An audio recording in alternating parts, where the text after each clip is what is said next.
Praise the Lord. ஆண்டவரும் அருமை இரட்சகருமாகிய இயேசு கிறிஸ்துவின் நாமத்தில் நான் உங்களை வாழ்த்துகிறேன். மறுபடியுமாக கர்த்தருடைய பரிசுத்தமுள்ள சன்னிதானத்திலிருந்து கர்த்தருடைய பரிசுத்தமான வார்த்தைகள் மூலமாய் உங்களை சந்திப்பது மிகுந்த மகிழ்ச்சி. ஆண்டவருடைய பெரிதான கிருபையினால தொடர்ந்து நாம் சத்திய வசனங்களை ஆராய்ந்து அறியும்படி கர்த்தர் நமக்கு கிருபை பாராட்டி வருகிறார்.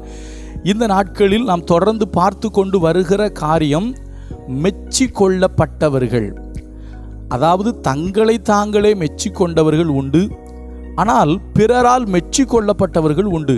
நாம் மெச்சிக்கொள்ளப்பட்டவர்களாக இருக்க வேண்டும் என்று சொல்லி வேத வசனத்தின் அடிப்படையில் நாம் சில காரியங்களை பார்த்து வருகிறோம். அதில் முதலாவது, அநீதி உள்ள உக்கிரானக்காரன் புத்தியாய் நடந்தபடியினாலே அவனுடைய எஜமான் அவனை மெச்சிக்கொண்டான் என்று பார்த்தோம்.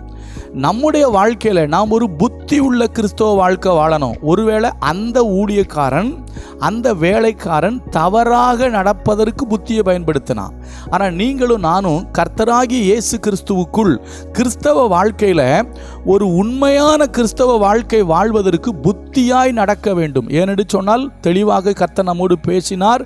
கர்த்தருடைய வார்த்தையை கேட்டு அதன்படி நடக்கிறவனே புத்தி உள்ள வீட்டை கட்டினவன். புத்தி உள்ளவன் கண்மலையின் மேல் தன் வீட்டை கட்டினவன் என்பதை பார்த்தோம். இரண்டாவதாக பார்த்தோம், அப்சலோமை குறித்து வேதம் சொல்கிறது, இஸ்ரவேலர் எல்லாரும் அவனை மெச்சினார்கள். அதற்கு காரணம், அவன் உச்சம் தலைமுதல் உள்ளங்கால் வரை அவன் பழுதற்றவனாய் இருந்தான். நமக்கு ஒரு பொறுப்பு இருக்கிறதுங்க, நமக்கு ஒரு வாழ்க்கை இருக்கிறதுங்க. தேவ பிள்ளைகளே, நீங்களும் நானும் பழுதற்ற ஒரு கிறிஸ்தவ வாழ்க்கை வாழணும். நம்மகிட்ட ஒரு பழுதும் இருக்கக்கூடாது. ஏனென்று சொன்னால், என் பிரியமே நீ பூரண ரூபவதி, உன்னில் பழுது ஒன்றும் இல்லை. நாம் பழுதற்ற ஒரு கிறிஸ்தவ வாழ்க்கை வாழ வேண்டும் என்பதை நம்ம பார்த்தோம். இன்றைக்கு அப்போஸ்தலனாகிய பவுல் சொன்ன ஒரு வார்த்தையை நாம் மிக எளிமையாய் தியானிக்க போகிறோம். 2 கொரிந்தியர், அதாவது கொரிந்து சபைக்கு எழுதின 2வது நிருபத்தில் பவுல் கிட்டத்தட்ட 3 இடங்களில் இந்த வார்த்தையை பயன்படுத்துகிறார். அதில் ஒரு இடத்தில் உள்ளதை மாத்திரம் நான் சொல்ல விரும்புகிறேன். வாசிக்கிறேன் பாருங்க. 2 கொரிந்தியர் 12வது அதிகாரம் 11வது வசனத்தை வாசிக்கிறேன். 2 கொரிந்தியர் 12:11. மேன்மை பாராட்டி புத்தி ஈனனானேன், நீங்களே இதற்கு என்னை பலவந்தப்படுத்தினீர்கள். நான் ஒன்றும் இல்லை என்றாலும் மகா பிரதான அப்போஸ்தலருக்கும் நான் எவ்வளவும் குறைந்தவனாயிராதபடியால். எப்படி? மகா பிரதான அப்போஸ்தலருக்கும் நான் எவ்வளவும் குறைந்தவனாயிராதபடியால் உங்களாலே மெச்சிக்கொள்ளப்பட வேண்டியதாக இருந்ததே. அவர் ஏன் உங்களால் மெச்சிக்கொள்ளப்பட வேண்டியதாக இருந்ததே அப்படின்னு சொன்னார்னா, மற்றவர்கள் அங்கு கொரிந்து சபையிலே தங்களை மெச்சி கொண்டிருந்தார்கள். அதுக்கு ஒரு வசனம் வாசிக்கிறேன். 2 கொரிந்தியர் 10:12. 2 கொரிந்தியர் 10:12. ஆகிலும் தங்களை தாங்களே மெச்சி கொள்ளுகிற சிலருக்கு. எப்படி? தங்களை தாங்களே மெச்சி கொள்ளுகிற சிலருக்கு. கொரிந்து சபையில் தங்களை தாங்களே சில பேர் மெச்சிக்கிட்டு இருந்தாங்க. அதனால தான் பவுல் சொல்றாரு, மற்ற அப்போஸ்தலர்களுக்கு, அதுவும் எப்படி, மகா பிரதான அப்போஸ்தலருக்கும் நான் எவ்வளவேனும் குறைவுள்ளவன் அல்ல. அப்படி இருந்தும், அப்படி குறைவுள்ளவனாக இராதபடினாலே உங்களால் மெச்சிக்கொள்ளப்பட வேண்டியதாக இருந்ததே அப்படிங்கிறாரு. அப்போ அந்த சபை அவரை மெச்சிக்கிடாமல் போயிட்டு, மெச்சிக்கொண்டவர்களும் உண்டு. ஆனால் அவர் சொல்றாரு, நான் யாருக்கும் குறைவுள்ளவன் அல்ல, நான் யாரிலும் குறைந்தவன் அல்ல, அதனால் நான் மெச்சிக்கொள்ளப்பட வேண்டியவன் என்று பவுல் சொல்றாரு. இன்னொரு இடத்துல சொல்லும்போது துணியமாண்டோம் அப்படின்னு தான் சொல்லுவார். துணியமாண்டோம் இல்லைன்னா சார் இங்கே தான் துணியமாண்டோன்னு சொல்லுவார். இங்கே சொல்லும்போது எங்கள் இருதயத்தில் நீங்கள் இருக்கீங்கப்பா அப்படிம்பார். வாசிக்கிறேன் பாருங்க. 2 கொரிந்தியர் 5:12. இதனாலே நாங்கள் உங்களுக்கு முன்பாக எங்களை மறுபடியும் மெச்சிக்கொள்ளாமல் அப்படிங்கிறாரு. அப்போ பவுல் கிட்டத்தட்ட 3 இடத்தில் இந்த வார்த்தையை கொரிந்து சபைக்கு 2வது நிருபத்தில் சொல்றாரு. சரியா? அப்போ அவர் என்ன தெரியுமா சொல்றாரு?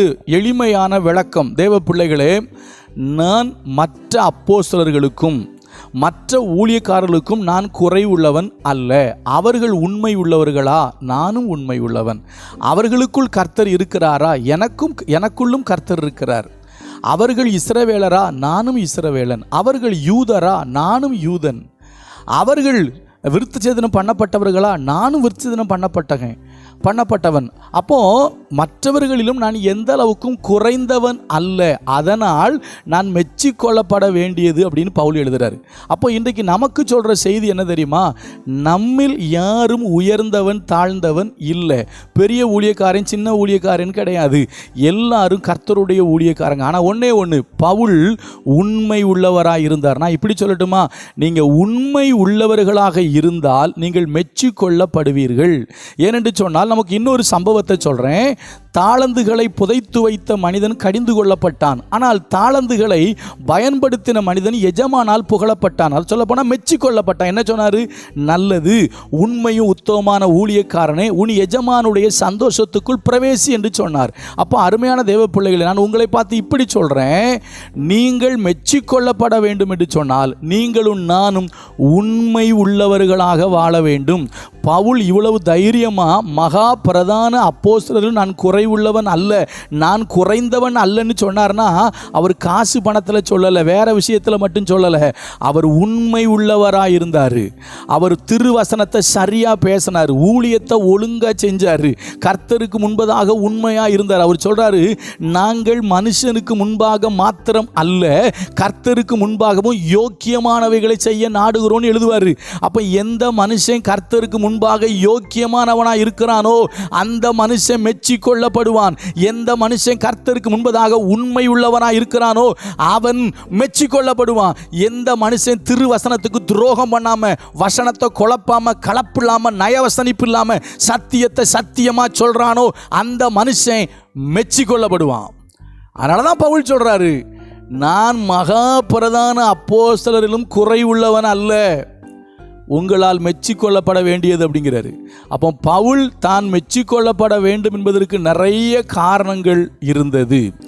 நீங்களும் நானும் மெச்சிக்கொள்ளப்படுவதற்கும் நிறைய காரணங்கள் இருக்கணும். நான் ரொம்ப எளிமையாக சொல்கிறேன், உண்மையாக இருங்க, உண்மையாக இருங்க, சரியா? அதே போல் யோக்கியமாக இருங்க. கர்த்தருடைய வசனத்தை கலப்படம் பண்ணாதீங்க, உபதேச குழப்பம் பண்ணாதீங்க, கர்த்தருக்கு துரோகம் பண்ணாதீங்க, கர்த்தர் கொடுத்த ஊழியத்தை உண்மையாக செய்யுங்க, வசனத்தின்படி உண்மையாக வாழுங்க, வசனத்தை விட்டு வலதுபுறம் இடதுபுறம் சாயாதீங்க. அப்படி இருந்தீங்கன்னா நீங்களும் மெச்சிக்கொள்ளப்பட்டவர்களே. கர்த்தர் நல்லவர், அவர் கிருபை நம்மேல் என்றும் உள்ளது. அடுத்த வாரம் தேவன் நமக்கு என்ன சொல்றாரோ அதை தியானிப்போம். God bless you.